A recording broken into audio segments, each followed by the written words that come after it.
Bienvenidos a The Deep Dive. Hoy nos vamos a sumergir en un término que escuchamos por todas partes, desarrollo sostenible. Suena bien, ¿verdad? Pero, ¿qué significa realmente?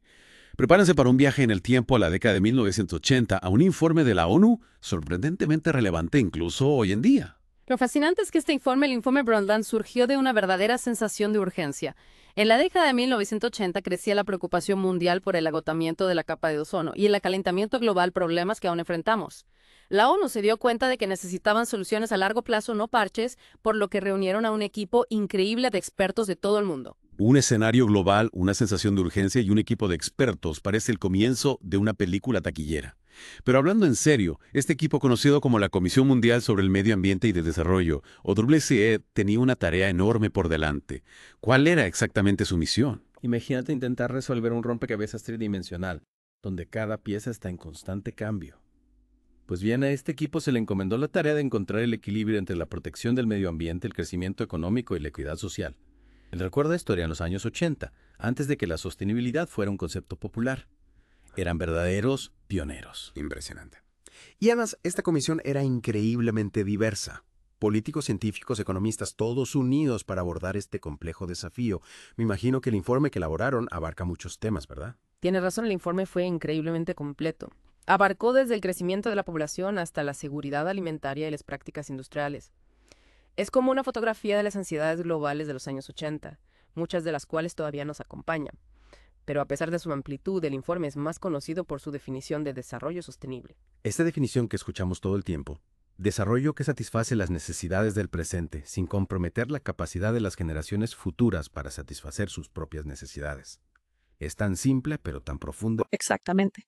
Pero al analizar esa simplicidad, se revelan capas de complejidad. ¿Cuáles son las necesidades? ¿Qué significa no comprometer el futuro? Estas son preguntas que se siguen debatiendo e interpretando incluso hoy en día. Pero en esencia, la definición destaca la idea crucial de la responsabilidad intergeneracional.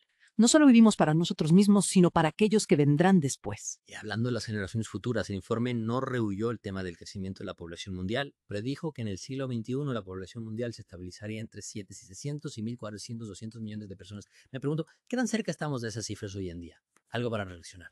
Pero aquí es donde se pone realmente interesante. El informe señaló que aunque los países en desarrollo tenían tasas de natalidad más altas, un individuo nacido en un país industrializado tenía una huella ambiental mucho mayor. ¿No te parece una observación bastante provocativa? Sin duda es una observación que nos hace pensar.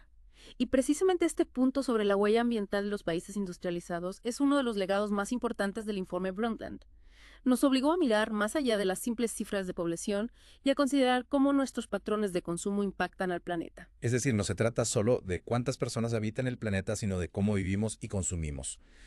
Un punto crucial. ¿Y qué soluciones proponía el informe para abordar este desequilibrio? El informe no se limitó a señalar el problema, sino que ofreció soluciones concretas. Una de las recomendaciones clave fue la mejora de la atención médica y la educación, especialmente para las mujeres. Es fascinante cómo el informe conecta la inversión en las personas con la solución a los desafíos ambientales.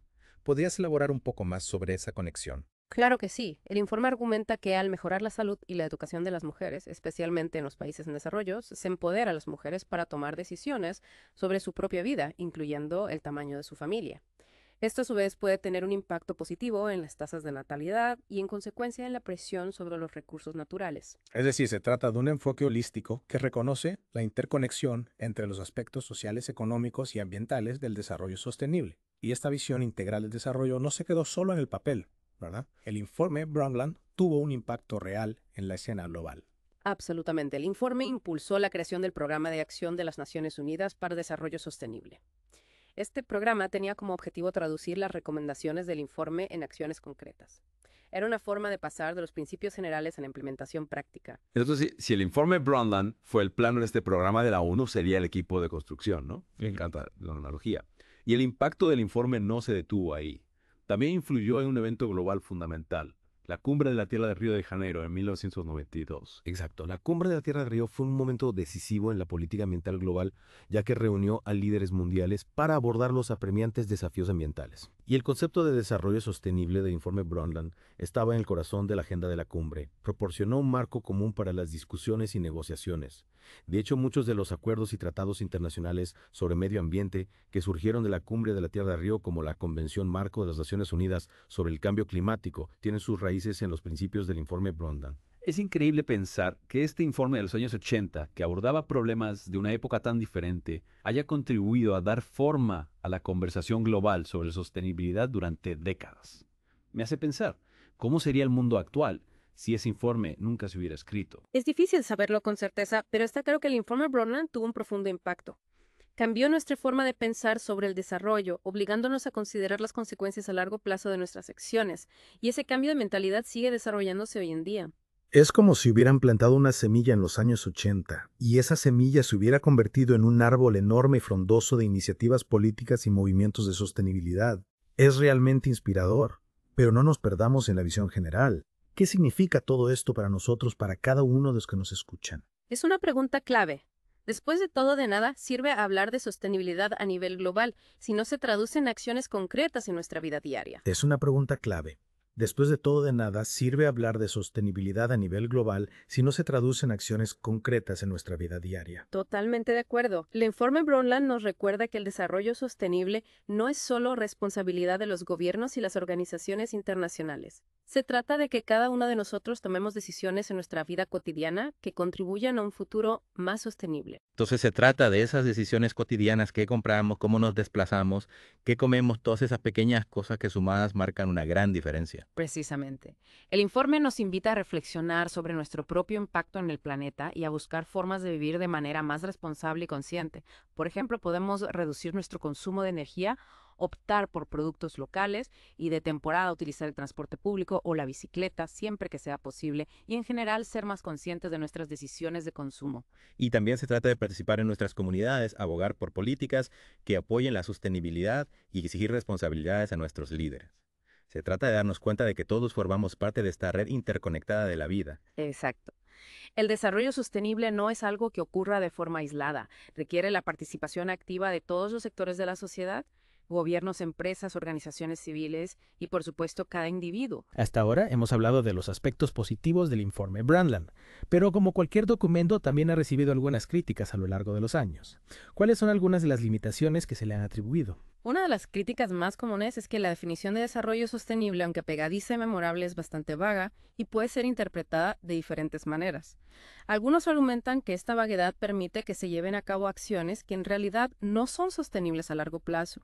Por ejemplo, se podría argumentar que el crecimiento económico continuo, incluso si causa degradación ambiental, sigue siendo una forma de desarrollo que satisface las necesidades del presente. Entiendo. Es como si la definición fuera un lienzo en blanco en el que cada uno puede proyectar sus propias ideas, y esas ideas no siempre coinciden con el espíritu original de la sostenibilidad. ¿Qué otras críticas se han planteado? Otra crítica es que el informe se centra demasiado en las necesidades de la generación presente, lo que podría ir en detrimento de las generaciones futuras. Si bien reconoce la responsabilidad intergeneracional, algunos argumentan que no hace lo suficiente para priorizar las necesidades de aquellos que aún no han nacido. Después de todo, ¿cómo podemos saber realmente cuáles serán sus necesidades? Es un desafío enorme. ¿Cómo podemos asegurarnos de que las generaciones futuras no tengan que pagar las consecuencias de nuestras decisiones actuales? Esa es la pregunta del millón, y no hay una respuesta fácil. Pero una posible solución es adoptar el principio de precaución, es decir, ser cautelosos con las actividades que podrían dañar a las generaciones futuras. También es importante priorizar el pensamiento y la planificación a largo plazo, teniendo en cuenta el impacto potencial de nuestras acciones en un futuro lejano. Se trata de cambiar nuestra mentalidad, de pensar más allá de las ganancias a corto plazo y enfocarnos en el bienestar a largo plazo. De considerar no solo nuestras propias necesidades, sino también las de aquellos que heredarán el planeta después de nosotros. Es un gran desafío, pero es esencial si realmente queremos lograr la sostenibilidad. Sin duda, y aunque el informe Brundtland no tenga todas las respuestas, ha servido como un catalizador fundamental para el diálogo y la acción global sobre la sostenibilidad. Ha inspirado innumerables iniciativas políticas y movimientos que trabajan por un futuro más justo y sostenible. Es un punto de partida, una base sobre la cual podemos seguir construyendo y aprendiendo. Y eso es lo emocionante de este campo. Está en constante evolución, desafiándonos a pensar críticamente, a cuestionar suposiciones y a encontrar nuevas formas de vivir en armonía con nuestro planeta y entre nosotros. Exactamente. El informe Brundtland, a pesar de sus limitaciones, nos recuerda que el desarrollo sostenible no es solo un destino, sino un viaje que requiere diálogo, continuo, colaboración e innovación. Y eso es un viaje que emprendemos todos juntos. Así que mientras siguen con su vía, piensen en las decisiones que toman, en el impacto que tienen y en el legado que dejarán, porque en última instancia el futuro está en nuestras manos. Gracias por acompañarnos en The Deep Dive. Sí, sin duda es una observación que nos hace pensar. Y precisamente este punto sobre la huella ambiental de los países industrializados es uno de los legados más importantes del informe Brundtland. Nos obligó a mirar más allá de las simples cifras de población y a considerar cómo nuestros patrones de consumo impactan al planeta. Es decir, no se trata solo de cuántas personas habitan el planeta, sino de cómo vivimos y consumimos. Un punto crucial. ¿Y qué soluciones proponía el informe para abordar este desequilibrio? El informe no se limitó a señalar el problema, sino que ofreció soluciones concretas. Una de las recomendaciones clave fue la mejora de la atención médica y la educación, especialmente para las mujeres. Es fascinante cómo el informe conecta la inversión en las personas con la solución a los desafíos ambientales. ¿Podrías elaborar un poco más sobre esa conexión? Claro que sí. El informe argumenta que al mejorar la salud y la educación de las mujeres, especialmente en los países en desarrollo, se empodera a las mujeres para tomar decisiones sobre su propia vida, incluyendo el tamaño de su familia. Esto a su vez puede tener un impacto positivo en las tasas de natalidad y en consecuencia en la presión sobre los recursos naturales. Es decir, se trata de un enfoque holístico que reconoce la interconexión entre los aspectos sociales, económicos y ambientales del desarrollo sostenible. Y esta visión integral del desarrollo no se quedó solo en el papel, ¿verdad? El informe Brundtland tuvo un impacto real en la escena global. Absolutamente. El informe impulsó la creación del Programa de Acción de las Naciones Unidas para Desarrollo Sostenible. Este programa tenía como objetivo traducir las recomendaciones del informe en acciones concretas. Era una forma de pasar de los principios generales a la implementación práctica. Entonces, sí, el informe Brundtland fue el plano de este programa de la ONU. En serio, el equipo de construcción, ¿no? Me encanta la analogía. Y el impacto del informe no se detuvo ahí. También influyó en un evento global fundamental, la Cumbre de la Tierra de Río de Janeiro en 1992. Exacto. La Cumbre de la Tierra de Río fue un momento decisivo en la política ambiental global, ya que reunió a líderes mundiales para abordar los apremiantes desafíos ambientales. Y el concepto de desarrollo sostenible del informe Brundtland estaba en el corazón de la agenda de la cumbre. Proporcionó un marco común para las discusiones y negociaciones. De hecho, muchos de los acuerdos y tratados internacionales sobre medio ambiente que surgieron de la Cumbre de la Tierra de Río, como la Convención Marco de las Naciones Unidas sobre el Cambio Climático, tienen sus raíces en los principios del informe Brundtland. Es increíble pensar que este informe de los años 80, que abordaba problemas de una época tan diferente, haya contribuido a dar forma a la conversación global sobre la sostenibilidad durante décadas. Me hace pensar cómo sería el mundo actual si ese informe nunca se hubiera escrito. Es difícil saberlo con certeza, pero está claro que el informe Brundtland tuvo un profundo impacto. Cambió nuestra forma de pensar sobre el desarrollo, obligándonos a considerar las consecuencias a largo plazo de nuestras acciones.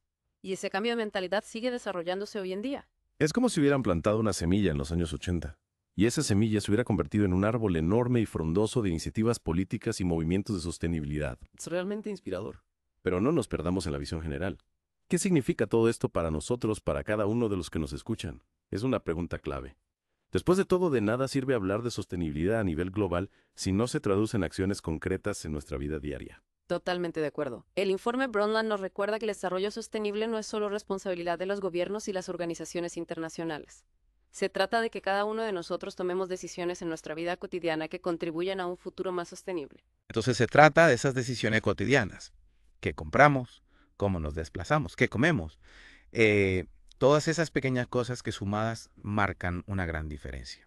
Precisamente, el informe nos invita a reflexionar sobre nuestro propio impacto en el planeta y a buscar formas de vivir de manera más responsable y consciente. Por ejemplo, podemos reducir nuestro consumo de energía, optar por productos locales y de temporada utilizar el transporte público o la bicicleta siempre que sea posible y en general ser más conscientes de nuestras decisiones de consumo. Y también se trata de participar en nuestras comunidades, abogar por políticas que apoyen la sostenibilidad y exigir responsabilidades a nuestros líderes.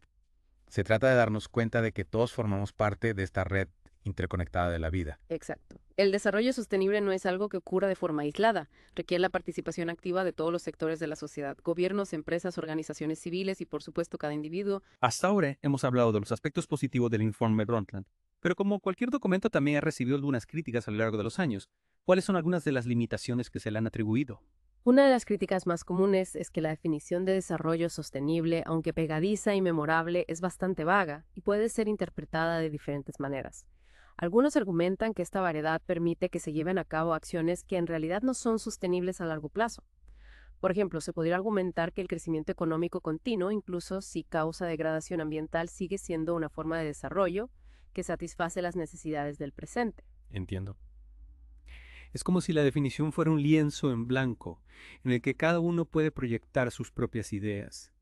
Y esas ideas no siempre coinciden con el espíritu original de la sostenibilidad. ¿Qué otras críticas se han planteado? Otra crítica es que el informe se centra demasiado en las necesidades de la generación presente, lo que podría ir en detrimento de las generaciones futuras. Si bien reconoce la responsabilidad intergeneracional, algunos argumentan que no hace lo suficiente para priorizar las necesidades de aquellos que aún no han nacido. Después de todo, ¿cómo podemos saber realmente cuáles serán sus necesidades? Es un desafío enorme. ¿Cómo podemos asegurarnos de que las generaciones futuras no tengan que pagar las consecuencias de nuestras decisiones actuales? Esa es la pregunta del millón, y no hay una respuesta fácil. Pero una posible solución es adoptar el principio de precaución, es decir, ser cautelosos con las actividades que podrían dañar a las generaciones futuras. También es importante priorizar el pensamiento y la planificación a largo plazo, teniendo en cuenta el impacto potencial de nuestras acciones en un futuro lejano. Se trata de cambiar nuestra mentalidad, de pensar más allá de las ganancias a corto plazo y enfocarnos en el bienestar a largo plazo. De considerar no solo nuestras propias necesidades, sino también las de aquellos que heredarán el planeta después de nosotros. Es un gran desafío, pero es esencial si realmente queremos lograr la sostenibilidad. Sin duda, y aunque el informe Brundtland no tenga todas las respuestas, ha servido como un catalizador fundamental para el diálogo y la acción global sobre la sostenibilidad. Ha inspirado innumerables iniciativas políticas y movimientos que trabajan por un futuro más justo y sostenible. Es un punto de partida, una base sobre la cual podemos seguir construyendo y aprendiendo. Y eso es lo emocionante de este campo. Está en constante evolución, desafiándonos a pensar críticamente, a cuestionar suposiciones y a encontrar nuevas formas de vivir en armonía con nuestro planeta y entre nosotros. Exactamente.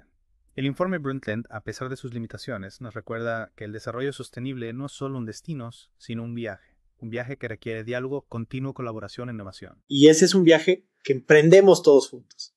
Así que mientras siguen con su día, piensen en las decisiones que toman, en el impacto que tienen y en el legado que dejarán, porque en última instancia el futuro está en nuestras manos. Gracias por acompañarnos en The Deep Dive.